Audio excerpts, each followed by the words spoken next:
Hello, everyone. Welcome again to another Donaron Monologue podcast. We continue our series, which I hope you know by now. The theme for the week is the forgotten legacy of the 1980s heroic fantasy. And each day we're covering a different subject within that. Monday, we spoke to you about the most important aspect of this legacy, Advanced Dungeons & Dragons. And again, underlining Advanced Dungeons & Dragons. With 3rd edition, of course, they dropped the name Advanced, and now it is the D&D that we know today. All 3 of those editions, 3rd, 4th, and 5th, are fine, but 2nd is just king. In my opinion, if yours is different, I don't want to get into an edition war because I understand we all have our favorites. So on Tuesday, I spoke to you about what I feel is one of the most influential, specifically RPGs of all time, Ultima 4. Yesterday, we spoke about The Legend of Zelda, which I think is overreaching one of the top 3 most influential games of all time, period. Interesting enough, another one that I consider the most influential overreaching game of all time is another Shigeru Miyamoto masterpiece, Super Mario Brothers. Today, I want to be very specific what I'm talking about here. Let's see if I can even do it. Hang on, let me wet my whistle here. I'm going to give this the best try I got, guys. Today we're talking about heavy metal! Not heavy metal. Not heavy metal. We're talking about that first one I did. I don't know if I can recreate it or not. But we're talking about that first one I did. Now, what's the difference? We're going to find out today. Before I go any further, now that I've got your attention with my falsetto, before we go any further, I want to thank our longtime sponsor, Ashley Luann Kay. She has been wonderful supporting the show for as long as she has. Thank you so much. She can be followed on Instagram at The Minnesota Nurse, all lowercase, all one word, and that is again on Instagram. We really appreciate her supporting the show like this, guys. There was something about the heavy metal of the 1980s, and I get a smile on my face just talking about it, and you already know what I'm talking about.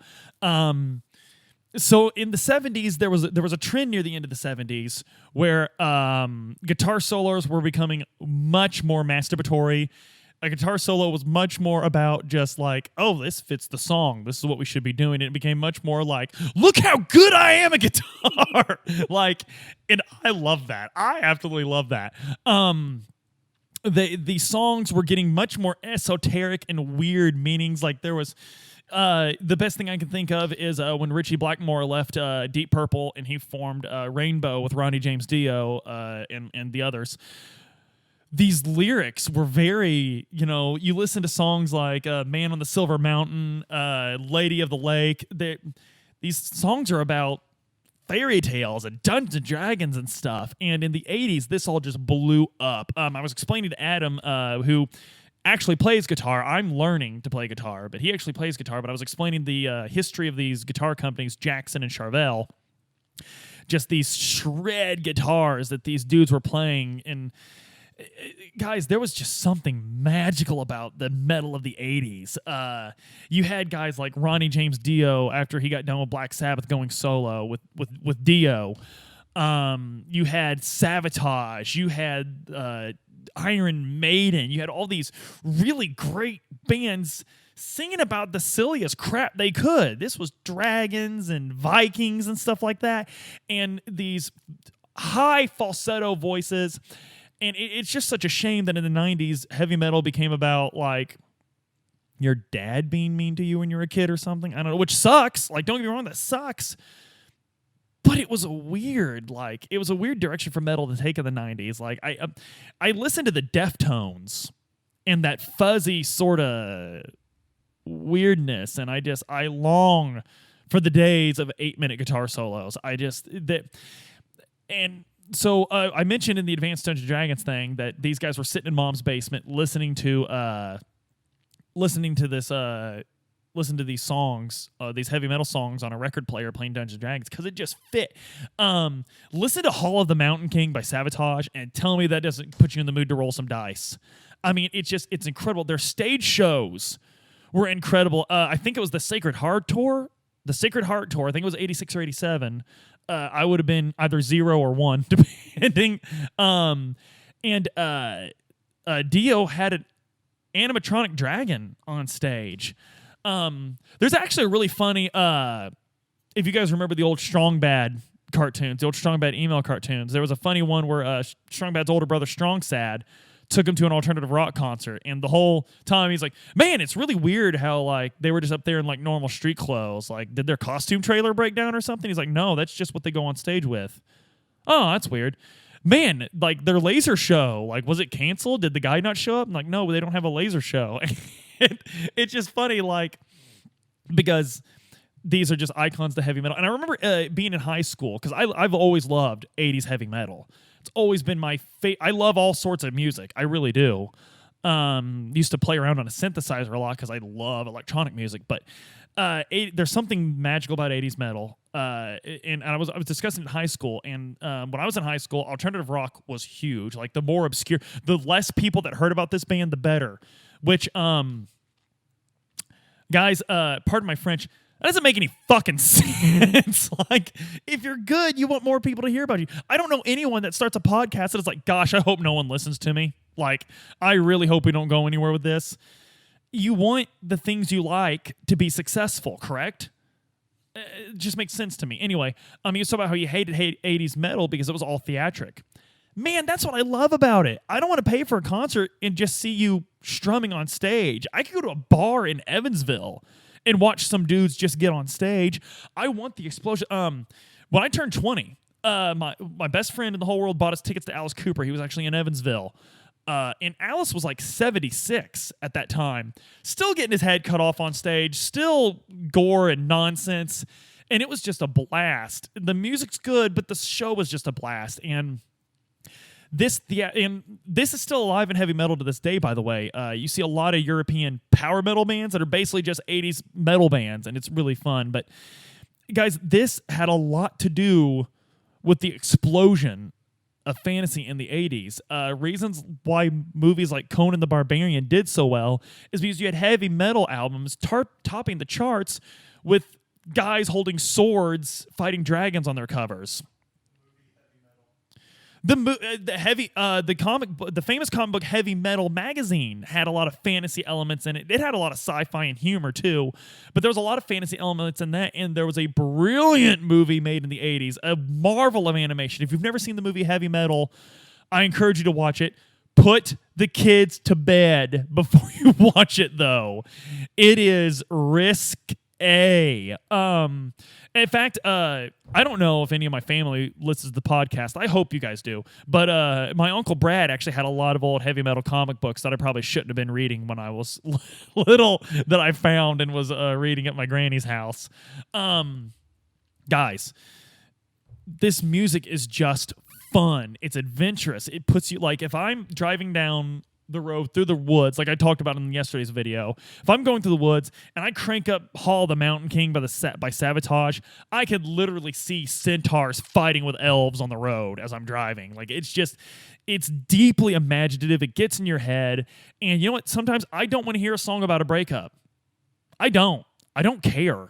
You know, like, I don't want to hear that. I don't want to hear a song about overcoming a challenge. I want to hear a song about grabbing the wizard Meldor's lightning sword and slaying the fell beast Gorlaktheras. That's what I want to hear.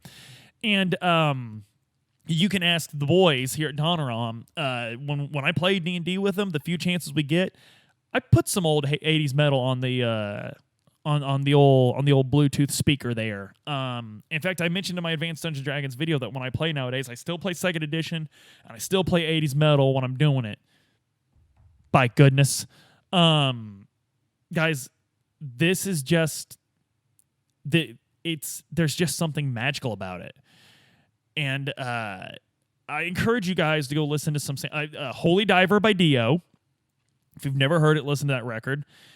Hall of the Mountain King by Savatage. If you've never heard it, listen to that record. This record wasn't released till 1993, but it's still they still had the same sound. They didn't sell out like everyone else and go grunge. But Savatage's Edge of Thorns, that's a great one. And these album cover artworks, they looked like 2nd edition Dungeons and Dragons book covers. It's so cool. Like, In fact, there's a band I got into recently. I think their first record was in like 2016. They're called Twilight Force. They're from Sweden, which this power metal, fantasy, 80s metal stuff still huge over there. But a band called Twilight Force, their album covers look like second edition artwork. What was their first record called? Oh man, I might comment it on YouTube because I strongly encourage you to listen to it. It sounds just like this kind of music, and it's just I think what I loved about 80s fantasy was stuff was allowed to be fun. It didn't have to be broken down and super detailed before it was released. It could be analyzed. All good art should and could be analyzed, but it was just fun, man. And I think that's what 80s metal really captured. But in these Dungeons & Dragons lyrics, this falsetto singing, the masturbatory guitar solos, all of it just sort of combined to make this really fun experience. It always makes me think of like Dungeons & Dragons or computer RPGs and things of that nature. And it comes back every once in a while. I remember when I was in high school, a band that followed this sort of vein of thinking was Dragon Force, and they got really cool.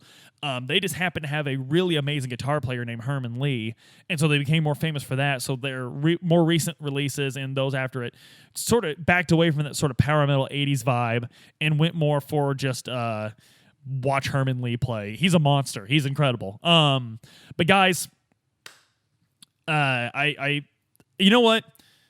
I'm going to, at some point this weekend, I'm going to just blow our Discord up on our music board. We have a music chat room in our Discord. I'm going to just blow it up with a bunch of music suggestions from this genre because it's my favorite genre of all time.